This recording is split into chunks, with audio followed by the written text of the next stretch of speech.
So, Michael, I just want to take a couple of steps back now from the immediate focus on the security response to this and actually look at the real origins of this threat, the nature and origins. This is something that you've studied and written about, actually long before you had responsibility for these matters in government.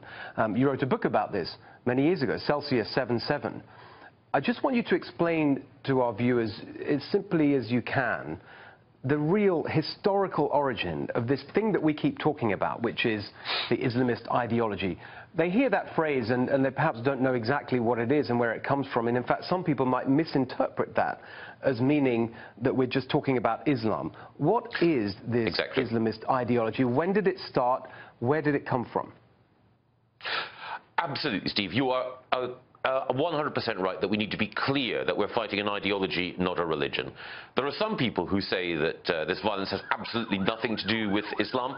That's a mistake. But there are other people who say that this violence is inherent in Islam. That is also a big error.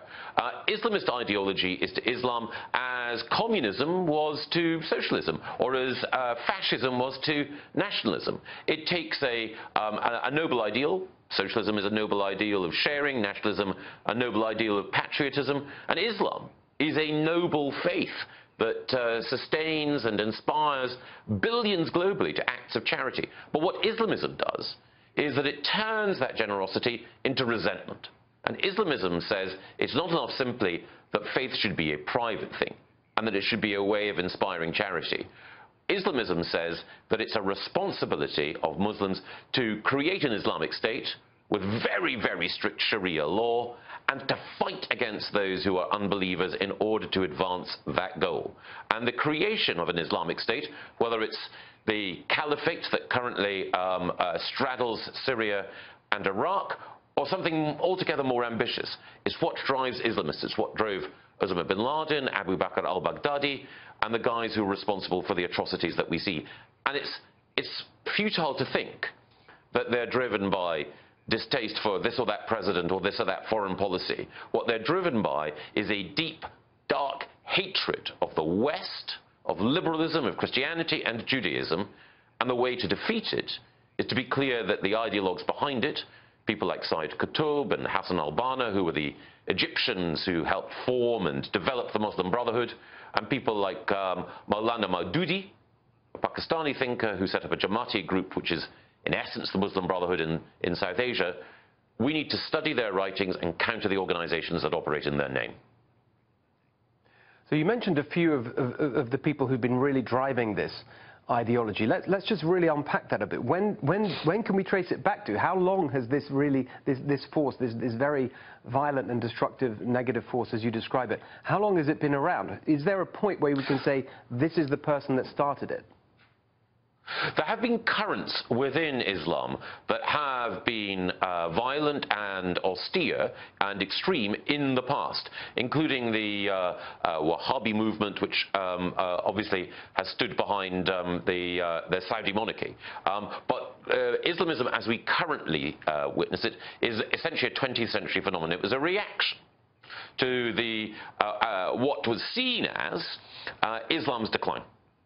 People thought in post-colonial Egypt and in post-colonial Pakistan, look, Islam once swept all before it. Now we're in retreat and our societies are poorer and less well governed.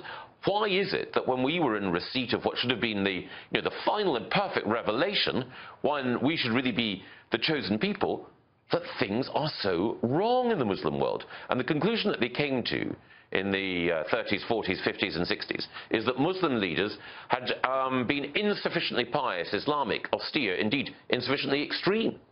And for that reason, they'd been on the retreat. And so these individuals said, if we are going to recover the position that we had in the world more than 1,000 years ago, what we need to do is to go back to seeking to live literally, in many ways, as the Prophet and his companions lived in the 8th century. And that's meant a very literalist and fundamentalist interpretation of the faith, allied to a sophisticated use of 20th and 21st century technology in order to try to advance their goals through propaganda and through violence.